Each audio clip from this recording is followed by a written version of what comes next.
Olá, eu sou o professor Rogério e hoje nós vamos dar início aqui ao nosso conteúdo do grupo 10, né? E o primeiro tema que nós vamos trabalhar aqui é o meio de comunicação e a sociedade. Então, como é que os meios de comunicação, o entretenimento, entre outras coisas, ele vai funcionar para o controle da mentalidade das pessoas, levando em consideração vários aspectos, né? Principalmente sobre a questão do controle da justificativa ou da propaganda de certos grupos que vão tentar se perpetuar no poder.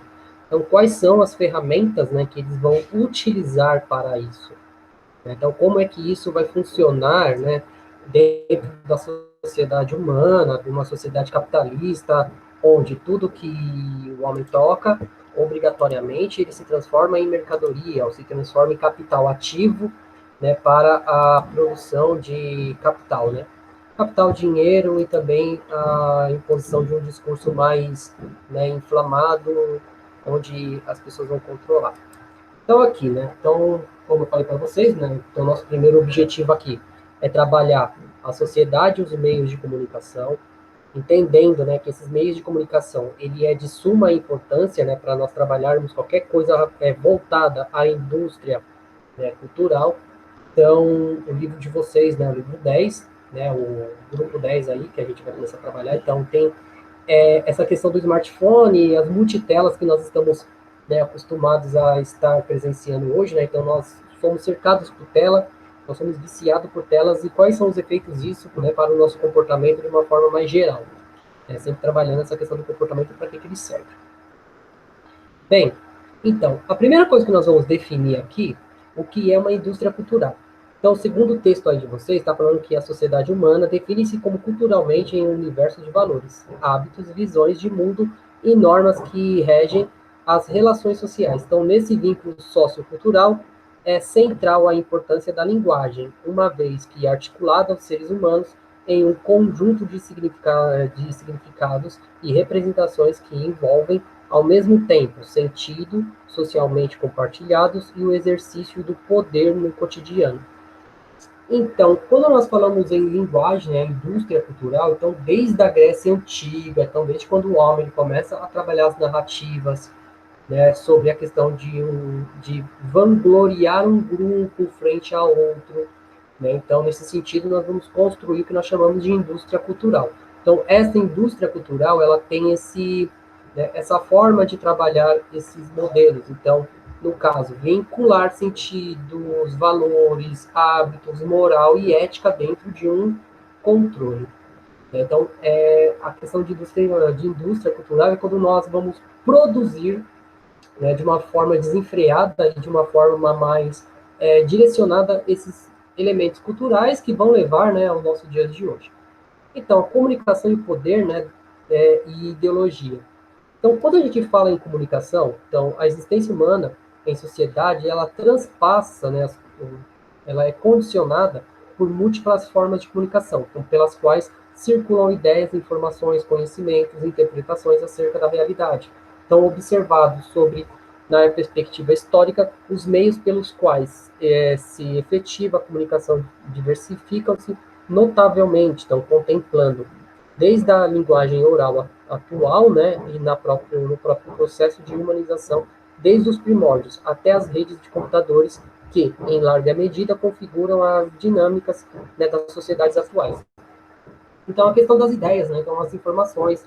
Então, tudo aquilo que chega até nós, ela é totalmente pensada, né? Então, tem uma pessoa que ela pensa, ela vai trabalhar com essa visão. O que eu tenho que fazer, né, para, quais são as informações, como é que será a abordagem, né, que essas informações vão chegar até as pessoas. No caso, o livro didático aí que vocês estão vendo.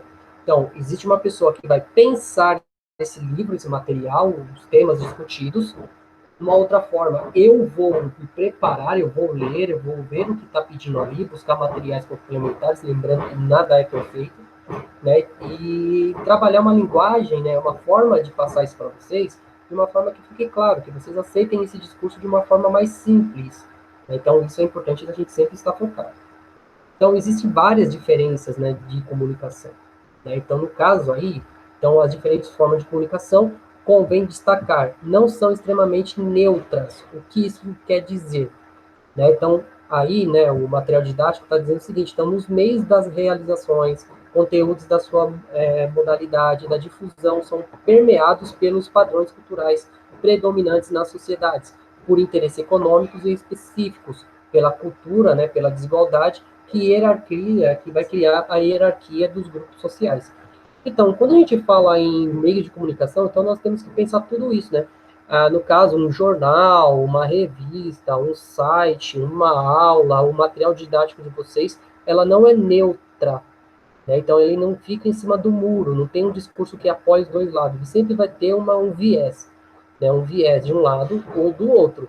Isso é um fato que eu acho que vocês já deveriam, né? Nós já estamos discutindo isso muito, né? Sobre essa questão que a gente trabalhou sobre a questão da Guerra Fria, como é que a Guerra Fria vai acentuar isso. E a indústria, né, cultural, ela funciona dessa forma. Então, a sociologia, como sua aspiração, né, de explicar cientificamente as sociedades humanas, né, dedicam-se ao tema da comunicação e suas expressões sociais de poder. Então, essa temática é examinada pela teoria de Karl Marx, né? Karl Marx vai trabalhar essa questão, né, da questão de como é que a comunicação, a forma, né, como isso vai ser trabalhado, né? Então, o Karl Marx é um desses, mas quem vai mesmo trabalhar, vai se adentrar aí, serão dois pensadores. No caso, é o Durkheim e o Max Weber, né, sobre a questão da ideologia, né, da ideologia que nós, querendo ou não, como diz a música do Cazuza, né, ideologia, eu quero uma para viver, né? Então, nós, querendo ou não, nós fazemos escolhas, né, que levam nós a termos um posicionamento dentro da nossa sociedade, que pode ser um posicionamento mais conservador, né, que busca permanecer, a permanência, né, desses elementos, né, no caso da ordem estabelecida, ou, né, no caso de movimentos radicais, que buscam alterar essa ordem estabelecida, levando sempre em consideração o que o Karl Marx vai dizer, a questão de luta de classe. Sempre um grupo que está no poder, ele tende a ficar naquele poder até um certo momento. Então, quando o outro grupo ele vai ascender e vai, né, buscar tomar esse poder também. Então, é o que o Karl Marx ele vai dizer de luta de classe. Então, a gente viu isso em vários momentos, né, no caso da transição do feudalismo para a Idade Moderna, da Idade Moderna para a Idade Contemporânea. Então, sempre tem um grupo que vai ascender e vai usar a luta de classe como uma ferramenta para, né, impor a sua ideologia. Então, um outro pensador aqui que é importante a gente pensar, né, no caso aí o Marx, né, o Marx ele vai discorrer sobre a comunicação, né, ao conceituar ideologia. Então, o que é para esse, né, sociólogo a ideologia? Então, para compreender esse conceito preciso, né, então nós precisamos inicialmente ter em mente o que é o sociólogo. Embora tal conceito parte da consideração histórica, né, de que as sociedades humanas estruturam-se em divisão entre proprietários e não proprietários do meio de produção, terras, indústrias, empresas em geral. Então, essa divisão é fundamental das classes sociais, com condições socioeconômicas distintas e interesses conflitantes. Então, no capitalismo, as principais classes sociais são a burguesia e o proletariado. Então, aquela visão, né, do que o Karl Marx ele vai trabalhar na questão de luta de classe. Então, existe um grupo que ele predominantemente ele está controlando esses meios de produção, no caso, a burguesia. A burguesia ela controla as terras, ela controla as fábricas, as ferramentas, entre outros papéis ideológicos. E esse controle, né, ele limita a participação do proletariado. Então, quem seria esse proletariado? Seriam os trabalhadores braçais, né, os trabalhadores com pouca qualificação, de educação, entre outras coisas. Só que eles são a maioria. Então, como é que ele vai fazer? A maioria, um grande grupo, se subjugar à vontade de um pequeno grupo, dessa burguesia. Levando em consideração hoje, né, que existem estudos, né, principalmente feito por vários, né, órgãos, a ONU, entre outros, que uma grande parte do capital produzido, né, no mundo, ele está concentrado nas mãos de uma pequena parcela dessa população. Então, essa pequena parte da população é que vai regrar, que vai criar regras para organizar a sociedade ali, né? Então, como é que ele vai fazer isso? Ideologia, né? Então, de acordo com Karl Marx, as classes sociais que controlam a produção e a distribuição e a circulação de riquezas têm o controle igualmente da produção, da distribuição e da circulação de ideias na sociedade. Então, as classes dominantes têm os meios de disseminar os seus valores, então, suas expectativas e suas interpretações da realidade, conquistando, assim, a aceitação de suas ideias no interior das demais classes sociais. Então, entra nessa questão da indústria, né, da indústria cultural. Então, a indústria cultural, ela tem como base, né, a questão de transmissão de ideais, de pensamentos, né, de um grupo que controla esses meios de comunicação, que também vai fazer parte, né, dos meios de produção de riqueza. Quando a gente fala em capitalismo, o capitalismo ele transforma tudo aquilo que está ao nosso redor em capital. Até isso que eu estou fazendo aqui vai virar capital. Por quê? Porque é a partir da minha aula que eu vou transformar aquilo que eu conheço, aquilo que eu estudei, que eu preparei, que eu capitalizei, né, que eu acumulei de riqueza, conhecimento, e isso vai fazer com que eu tire os meus sustentos. Então, eu tenho eu sou o dono da minha forma de produção, né, que é o meu conhecimento. Por um outro lado, eu dependo do da estrutura. Qual é a estrutura? A escola pública e a escola privada. Então, isso vai fazer com que eu reproduza o que o livro didático quer que passa para vocês. E quem controla esse livro didático? Né? Então, tudo tem um parâmetro, né, de mão dupla. Né? Estou falando de Karl Marx aqui, que é um pensador que ele é de esquerda. Nós estamos dentro de uma lógica, né, de uma lógica de pensamento capitalista, que é uma voltada ao quê? À produção de riqueza. Então, dentro desse contexto, como é que eu vou usar o Marx para continuar a legitimação, né, desse sistema capitalista? Eu uso a ideologia capitalista, onde vai transformar os ideais de Marx como um ideal fracassado. Usando como exemplo a União Soviética, a Alemanha Ocidental e a Alemanha Oriental e a Alemanha, no caso aí, a Coreia do Norte, né? Como a China hoje é um modelo de capital misto, né, de capitalismo de mercado, então a China ela passa a ser um modelo fora da curva, né, dentro do modelo socialista. Mas nós podemos entender muito bem como é que isso funciona de uma outra forma, né, a partir da ideologia voltada para dentro do seu país. Então, nesse termo, portanto, né, então nós temos que delimitar seu conceito de ideologia como uma visão de mundo das classes dominantes, que confere às suas concepções e aparências de universalidade, isto é, de verdades que dizem respeito ao conjunto da sociedade. Então, nesse caso aí, então, no caso, né, a União Soviética, quando estava no auge, né, então, o seu Estado, o governo, ele vai criar um sistema ideológico, né, que vai, né, dizer que a ideologia pregada lá dentro é a ideologia mais correta, né, a ideologia que vai levar o país a um futuro melhor. No caso, eu estou aqui vestido com a camisa do Superman, que é uma ideologia voltada para os Estados Unidos. Então, o herói, né, americano que luta pela liberdade, que busca o quê? Libertar o mundo das mãos das ditaduras. No caso, né, nós temos vários exemplos, o Capitão América, né, que ele surge no final da Segunda Guerra Mundial, onde ele vai lutar contra o Hitler. Aí, quando a Segunda Guerra Mundial acaba, na indústria das histórias em quadrinhos, as vendas, né, do, assim, dos exemplares, né, das histórias em quadrinhos do Capitão América cai de uma forma gritante. Só que, ao mesmo tempo, vai surgir um novo inimigo, que é o socialismo, que é a União Soviética. Qual é o segundo maior vilão, né? O primeiro vilão, né, do Capitão América foi o Hitler. O segundo foi o Caveira Vermelha. Ó, Caveira Vermelha. Então tem a ver com o socialismo. Né? Então, o segundo inimigo e um dos mais, né, propícios a uma visão diferente é, né, o Caveira Vermelha, que foi pouco explorado no cinema. Por que foi pouco explorado no cinema? Só teve a participação no primeiro filme, né, e no Guerras Infinitas e no último filme dos Vingadores. E por quê? Porque hoje o mundo não tem uma ameaça socialista tão representativa. Né? Então, qual é a maior ameaça, se a gente for levar em consideração aí? No caso de um outro herói que vai trabalhar essa questão, né, de uma ideologia de um período, nós podemos comparar. Nas histórias em quadrinhos, o Homem de Ferro ele surge numa caverna, né, no Vietnã, que foi ali na década de 70, né, quando houve a Guerra do Vietnã, então era preciso se ter um herói que surge ali naquele contexto.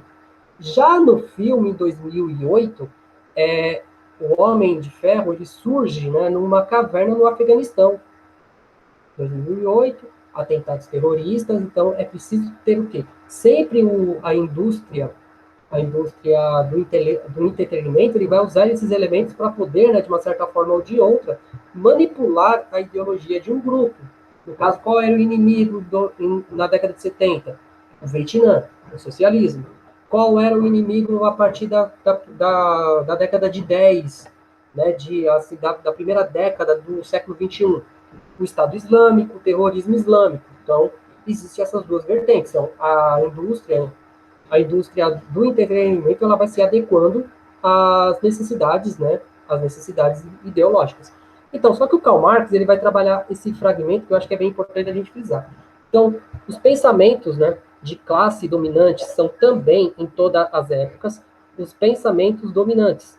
Né? Então, em outras palavras, a classe que é o poder material dominante numa determinada sociedade é também o poder espiritual dominante. A classe que dispõe dos meios de produção material dispõe também dos meios de produção intelectual, de tal modo que o pensamento daqueles os quais são negados os meios de produção intelectual está subordinada também à classe dominante. Então, os pensadores, os pensamentos dominantes, né, nada mais são do que a expressão ideal das relações materiais dominantes. Elas são essas relações materiais dominantes consideradas sob a forma de ideais, portanto, a expressão das relações que fazem uma classe dominante, em outra palavra, são ideais de sua dominação. Então, no caso aí, né, ele vai trabalhar essa questão de quando, né, a classe dominante, no caso a burguesia, quando ela chega ao poder, ela vai usar, além do intelecto, além dos meios de produção, ela vai começar a criar, né, formas de ver o mundo, né, que vai justificar essa indústria, né, essa produção, essa dominação. Então, os meios de comunicação, a produção de conhecimento, entre outras coisas, também vai servir para esse propósito. Né, para quê? Para justificar essa dominação.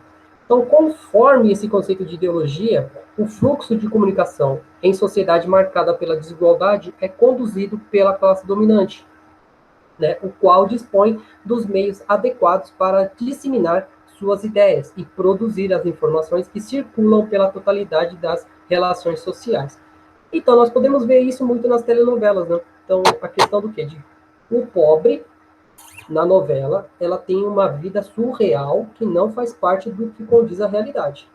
Né? Então, essa questão, né, de que o pobre, ele muitas vezes ele é retratado nesse meio né, de comunicação, dessa forma de entretenimento, como um grupo que não se reconhece, a questão de representatividade, né, a questão, né, de telejornais, uma das maiores discussões hoje é o plano de training, né, do Magazine Luiza, né, como é que essa questão de representatividade da classe negra dentro dos meios, né, de comunicação, do intelecto, ela tem um papel fundamental, né, para mudar a nossa realidade. E o porquê se criticam tanto isso? Porque rompe com esse modelo da ideologia dominante. Então, a ideologia dominante, ela prega o quê? Aceite a situação. Então, não questione. Né? Então, a sua vida não é tão ruim assim. Né? Então, isso é uma questão importante. Sempre levando em consideração tudo que eu falo aqui para vocês. Todo pensador, ele tem um viés ideológico. Então, eu estou falando para vocês de uma forma X. Pode ter outros intelectuais que vão falar de maneira Y. Então, as coisas vão mudando com o passar do tempo. Só que, né, o que vai acontecer principalmente no final da Segunda Guerra Mundial? Né, vai surgir um lugar chamado Escola de Frankfurt. Né, então, um conceito de indústria industrial, de indústria cultural. Então, nós vamos falar um pouquinho aqui, né, o que é a Escola de Frankfurt. Então, os estudos, né, vai ser lançado sobre 2 sociólogos que vão trabalhar essa questão da cultura industrial e desenvolvimento dos intelectuais. Então, vai ser pelo Theodor Adorno e o Marx Horkheim. Né? Então, no livro que eles escrevem, é intitulado A Dialética do Esclarecimento. Né? A Escola de Frankfurt, ela foi instaurada em 1923, né? Então, vinculado à Universidade da cidade de Frankfurt. Então, os diversos estudiosos reuniram-se no centro das investigações e procurando se apropriar de diferentes teorias filosóficas, sociológicas, e se estabeleceram como ponto de partida para suas atividades intelectuais. A seguinte interrogação: porque não se cumpriam as expectativas iluministas da emancipação da humanidade em uma sociedade racional. Né? Então, por quê? Né? Mesmo com toda a tecnologia, até o século XX, a invenção da eletricidade, a invenção do rádio, assim, a produção de várias correntes de pensamentos, assim, o capitalismo no seu auge do consumo de tecnologias que até então não existia. E por que esse mundo racional, né, que o Immanuel Kant trabalha aquela questão da ética pelo dever, né? Então a questão de, mesmo com tanta razão, o homem ainda ele é escravo, né, de algumas ferramentas intelectuais ou de algumas base ideológica do capitalismo ou de religião, né, da superstição. Então, por quê?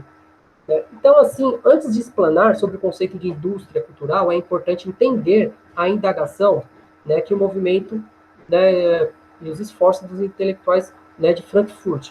Né? Então, o porquê que eles chegaram a esse momento, né? Então, é importante nós pensarmos que quando essa escola, ela começa, a escola de Frankfurt, o mundo estava passando, né, pelo momento entre a Primeira Guerra e a Segunda Guerra. A Primeira Guerra ela tinha acabado, né, em 18, e a escola de Frankfurt ela é inaugurada em 1923, em pleno totalitarismo nazista, né? E ela vai passar principalmente pela Segunda Guerra Mundial também, né? Qual o maior problema disso, né? É que eles vão revisitar pensamentos, né, do iluminismo do século XVIII. Então, eles vão voltar lá para estudar o Immanuel Kant, o Rousseau, entre outros pensadores que vão trabalhar essa questão, né, do esclarecimento. Né? Então, era preciso iluminar o homem para que ele pudesse ter avanços. Né? Então, no caso aí, né, o que a escola de Frankfurt ela vai trabalhar, principalmente, é lançar luz mesmo no que vai fazer o homem levar ao surgimento de correntes totalitárias tão extremadas, no caso, a extrema esquerda, né, com o stalinismo, e a extrema direita com o nazismo. Então, o que acontece no mundo para que essas duas correntes elas cheguem ao poder? Né? A questão do totalitarismo nazista, né, diante da perseguição de judeus, entre outras coisas, o stalinismo, né, que foi instaurado depois da morte do Lenin, né, na União Soviética, como é que esses movimentos eles vão usar da propaganda, da indústria cultural para se perpetuar no poder. Né? No caso do Hitler, ele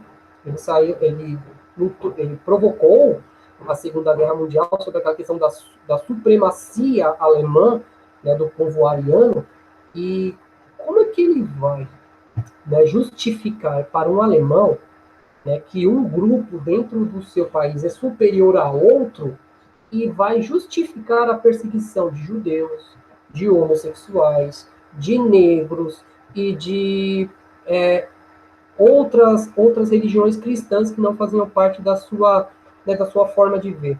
E também o Stalin, né? Então, como é que o Stalin ele vai justificar para o povo soviético que era preciso se combater opositores que tinham origem intelectual muito próxima a ele, no caso, né, o Trotsky. Né, o Trotsky, ele fugiu da União Soviética e ele foi morto no México, assim, assassinado no México, né, por ordem do Stalin. Então, como é que nós vamos explicar isso? Então, a escola de Frankfurt, ela vai trabalhar exatamente sobre essa questão do estudo da ideologia. Né? Então, investigando, né, os problemas, o Adorno e o Horkheim, ele declara a razão do mundo contemporâneo torna-se unicamente a forma instrumentalizada, quer dizer, exclusivamente um ajuste dos procedimentos entendidos como meio de realização de determinados fins, sem se refletir sobre a validade e o sentido ético nos meios utilizados da própria finalidade. Em outras palavras, a razão converte ao simples cálculo entre meio e fim, né, desprovido de exame racional, de valor, então seus procedimentos e das discussões sobre os objetivos a quais submetem a racionalidade, se são bons ou ruins, moralmente aprováveis ou condenáveis, enfim, justos ou injustos. Então, no caso aí, né, a visão de indústria cultural, né, o Hockenheim e o Adorno, eles vão começar a pensar da seguinte forma, né, no caso, o que vai fazer uma pessoa a escolher um fim, né, um grupo, né, como é que ele vai impor aquela justificativa, no caso, por que que alguns grupos eles vão conseguir validar o seu discurso, mesmo esse discurso sendo muito raso, mesmo esse discurso ele sendo um discurso que as pessoas começam a ver que vai levar a certos problemas sociais dentro daquela realidade. Né? Então, eu uso a, a no caso, a visão do super-herói para que eu possa combater um inimigo intelectualmente igual ou superior. Não vou falar que também existem outros heróis dentro do mundo socialista. No caso, tem um desenho que a DC fez faz pouco tempo, que é a questão do Superman entre a foice e o martelo. Então, o que aconteceria se o Superman caísse na União Soviética naquele momento? Então, fica a dica aí para vocês terem uma outra visão sobre essa questão. Então, os dois lados vão usar essa propaganda cultural para justificar os seus meios, né, para chegar aos resultados. Então, né, então, nós vamos, né, falar sobre essa questão de justo e injusto. Então, por meio né, um administrador de uma empresa que, orientada pelos propósito de aumentar a sua lucratividade, decide pela demissão de parcela significativa dos trabalhadores. Procede em sintonia com critérios da razão instrumental. Então, que apenas estabelece meios eficientes para a realização do objetivo. Não se pondera, nesse caso, sobre as implicações sociais da medida, né, sobre sofrimento por ela promovida, avaliando-se apenas como a questão da competência dela para a efetivação, né, a efetivação da finalidade, né, previamente estabelecida. No caso aí, né, então nós temos que pensar da seguinte forma. Então a questão, né, ele vai dizer a questão da desigualdade social. No caso, né, de uma sociedade capitalista, ela visa o lucro. Então, quando uma empresa ela vê as suas taxas de lucro caírem de uma forma gritante, então qual é a primeira medida que o dono da empresa vai fazer? Ele vai dispensar custo. Esse custo ele se caracteriza no quê? Mão de obra. Então, essa mão de obra ela é dispensada. Então, ele investe em tecnologia, no caso, máquinas que vão realizar trabalhos repetitivos, e vai dispensar parte desses trabalhadores. Só que qual é o problema? Vai se gerar um exército de desocupados ou um exército de desempregados. E isso vai levar à desigualdade social. E essa desigualdade social ela vai desencadear o que também? A questão, né, voltada à criminalidade. Né? Porque quando você vê uma situação extremamente complicada, né, quando a pessoa não tem um sustento básico para sobreviver, ele vai partir para uma outra forma de vida. Infelizmente, né, isso vai levar o quê? A criminalidade. Menos oportunidade, né, a oportunidade faz o ladrão, ou a questão. Né, então, desse prisma, né, então, né, o modelo, né, social, o modelo de civilização estruturado a partir da Revolução Industrial, a racionalidade é observada para a consagração do projeto dominante, né, sobre a natureza e dos critérios de produção de mercadorias. Então, nesse contexto, a razão, em vez de proporcionar a autonomia aos seres humanos, implica na anulação para a humanidade. Então, no caso, né, eles precisavam, né, de uma ideologia para justificar essa dominação, essa necessidade de produzir cada vez mais e lucrar cada vez mais. Então surgem, né, várias ideologias, entre elas, né, a questão do uso da religião como a ética protestante, né, pelo João Calvino, que usa o quê? Que é a predestinação, a questão do trabalho, de poupar, é a base que mantém o homem sempre naquela corrida pelo seu próprio rabo, né, buscando recursos. Né? Você é livre para consumir, você não é livre para pensar. Né? Então, nesse sentido aqui, né, o porquê disso, né? Então, é que sobre o domínio da razão instrumental, então todo o raciocínio que não se prestam à lógica da dominação é a dinâmica do mercado são considerados prejudiciais. Então, o ato racional de raciocinar não consiste mais em um movimento em direção à liberdade, mas sim na adaptação às regras, né, da civilização contemporânea. Então, os seres humanos não são, então, propriamente sujeitos do pensamento, submetido, né, isto sim, a uma racionalidade e ao objetivo de antecipadamente da fixação dessa sociedade. Então nós não somos produtores de razão, né? Mesmo nós vivemos com inúmeras ferramentas, né? No caso a internet é um exemplo disso. Então hoje nós temos inúmeras formas de chegar ao conhecimento de uma forma racional. Mas por que nós não fazemos isso? Porque existe um controle de produção de conhecimento e de ideais, né, que levam nós, todos nós, a aceitarmos esse discurso de uma forma sem questionamento, né? Então, negando a objetividade desse conceito. Então em, né,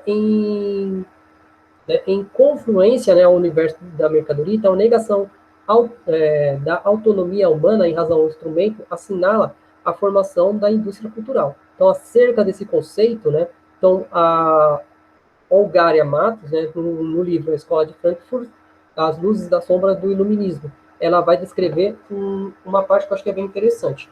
Então, o conceito da indústria cultural, elaborado por Adorno e Horkheimer, né, na obra A Dialética do Esclarecimento, diz respeito a uma teoria social do conhecimento. De acordo com seu pressuposto, tudo se transforma em artigo de consumo, em meios de comunicação de massa, são opostos, né, na obra do pensamento, que é uma obra cultural. Ela leva a pensar, a ver, a refletir a imagem publicitária, televisiva e outras em seu acúmulo crítico, né, nos impedem de imaginar. Então, elas tudo convertem em entretenimento, guerra, genocídio, greves, né, cerimônias religiosas, catástrofes naturais e das cidades. Então, obras de arte e outros pensamentos. Então, no caso, né, dessa obra, né, que foi, né, feita por essa socióloga, então, a Escola de Frankfurt sob as luzes das sombras do iluminismo, então, os meios racionais que seriam realizados para libertar o homem, na verdade, ele está escravizando cada vez mais. Então, nós estamos massificando, nós estamos consumindo tudo, até as tragédias. Né? Então, tanto é só nós olharmos, né, as programações de televisões mais populares. Então, quais são os programas que mais recebem audiência? Então, os programas que demonstram e que passam a questão, né, das tragédias, dos genocídios, dos assassinatos, entre outras coisas. Então, no caso aí, a indústria cultural estende-se à mercadoria econômica, né, então a sociedade capitalista, né, para o âmbito cultural, transformando em mercadoria as diversas formas, né, de elaboração artísticas, os hábitos, os valores da sociedade são convertidos em produção de mercado. Então, processo em que são neutralizadas as atitudes críticas. Então, a possibilidade de reflexão e a autonomia do pensamento humano, os meios de comunicação em massa, no cinema, televisão, rádio, jornal e outros, né, servem como uma forma de ofertar e distribuir essas mercadorias culturais. Então, no caso, né, quando a gente faz uma crítica ao nosso modelo hoje, né, então o cinema, aquela questão que eu falei para vocês, então ali, dentro de um filme, como um filme de heróis, né, do Homem de Ferro, do Capitão América, do Superman. Então, qual é o discurso ali? É sempre o quê? O bem contra o mal. Né? No caso, vou usar alguns elementos bem legais para a gente poder discutir. Será que o Thanos ele era tão vilão assim? Porque qual era a visão do Thanos? Né? Diminuir a quantidade de seres vivos no universo para que haja recursos para que todos vivam com dignidade. Então, isso é uma visão para alguns historiadores, para algumas coisas assim. Qual é o fim disso?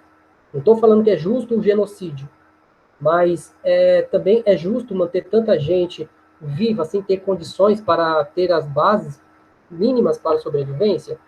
Alimentação, saúde, transporte, moradia, educação. Né? Então, no caso aí, não seria melhor você trabalhar com educação para que as pessoas não tenham tantos filhos, isso diminuindo a população humana, e isso fazendo com que nós temos o consumo também dos meios de produção de uma forma mais, no mínimo, responsável, dando condições para que nós tenhamos como viver com dignidade. Então nós temos que pensar a subversão, né? As criações culturais em artigos de consumo descartáveis. Então, a indústria cultural nega a essência da própria cultura, entendida como, né, construção espontânea, ou seja, a produção criativa e autônoma dos seres humanos, penetrando profundamente nas relações sociais e a influenciando decisivamente no universo dos valores. Então, a indústria cultural atua, né, na padronização, né, de uma sociedade, né, do gosto, das preferências, dos sentimentos, pensamentos, comportamentos e estilo de vida dos seres humanos da civilização contemporânea.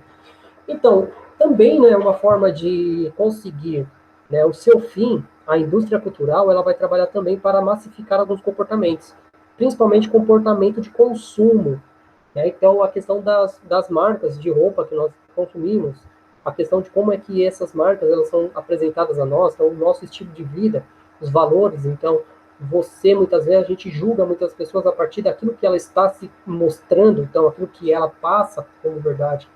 Será que isso é realmente adaptado? Será que isso é mesmo uma forma consciente de consumo, uma forma que a indústria cultural vai passar para nós? Então, além disso, segundo a teoria de Adorno e Hockenheim, a indústria cultural compromete o tempo livre individual. A expressão de tempo livre refere-se a período no qual os seres humanos não estão sujeitos à obrigação do seu trabalho. Então, ou melhor, trata-se de tempo qual o indivíduo pode se dedicar a si mesmo, tempo disponível para a criatividade, a reflexão, o lazer, enfim, os exercícios de sua liberdade. Então, a indústria cultural, porém, assim, absorve esse tempo livre sobre a lógica do consumo, então suscitando, né, as suas estratégias publicitárias, sonhos, desejos, expectativas que condicionam as formas de lazer dos seres humanos às regras da sociedade orientada por essa dinâmica de mercado. Então, dentro dessa questão do tempo livre, né, lá desde a Grécia Antiga, né, no caso, o Aristóteles vai trabalhar essa questão do ócio, né, então, o ócio produtivo, né, porque quando nós temos tempo livre, nós poderíamos estar fazendo muita coisa, estudando, lendo, refletindo sobre a nossa realidade. Mas o que nós fazemos? Perdemos muitas vezes 90 minutos na frente de uma televisão assistindo um jogo de futebol. Né? Não, vou fazer meia-culpa, não vou falar para vocês que eu não faço isso, mas nós poderíamos estar dedicando esse tempo a uma coisa mais produtiva, refletir, pensar sobre a nossa liberdade, se nós somos realmente livres, buscando novas alternativas, fazendo trabalho voluntário para aqueles que não têm as mesmas condições. Mas o que a nossa sociedade prega como algo a ser buscado? O divertimento, a diversão. Assistir a série do momento, assistir o filme do momento, buscar ler histórias em quadrinhos, entre outras coisas que minimizam a necessidade de se pensar, né, de se buscar a razão porque aquilo está sendo produzido e imposto para nós. Então, né, dentro dessa realidade toda, eu acredito que tenha sido isso que eu teria que passar para vocês. Né? Essa aula é uma aula bem, né, bem interessante dentro desse discurso, né, desse debate, né, da indústria cultural, do Adorno, a questão da escola de Frankfurt. Hoje nós temos que fazer uma reavaliação desse contexto. Né? No início do século XX, né, nós tínhamos duas correntes de pensamentos antagônicas, o socialismo e o nazismo. Né? Então, existiam grupos que lutavam contra essas duas correntes. Mas hoje, qual a importância da indústria cultural? Então, para que ela serve? Né? Ela serve para que nós não nos revoltemos contra as nossas condições quase subhumanas, né? De exploração, de decadência da sociedade. Né? Querendo impor o quê? Que a solução é voltar a um passado que não faz mais sentido. Né? Então, se a gente pegar as produções de novela, entre outras coisas, o que ela passa para nós, será que é tão necessário hoje? Bem, então, acredito que tenha sido isso. Agradeço a todos pela paciência de estar aqui há 40 minutos, né? Então, o vídeo hoje saiu um pouco mais extenso do que eu estava pensando, porque no meio da aula veio várias ideias, né, que são importantes a gente colocar sobre essa questão da indústria cultural. Agradeço a todos, espero vocês na próxima aula e, assim, precisando de, assim, alguma coisa que não ficou clara, alguma coisa que você discorde, vamos expor, vamos discutir sim, né? Essa questão de verdade absoluta, ela não existe. Então vamos trabalhar essa questão bem organizada. Qualquer coisa, né, estou à disposição pelos canais que vocês já estão, né, conscientes quais são. Então agradeço a todos e fico o convite para a próxima aula. Muito obrigado e até mais.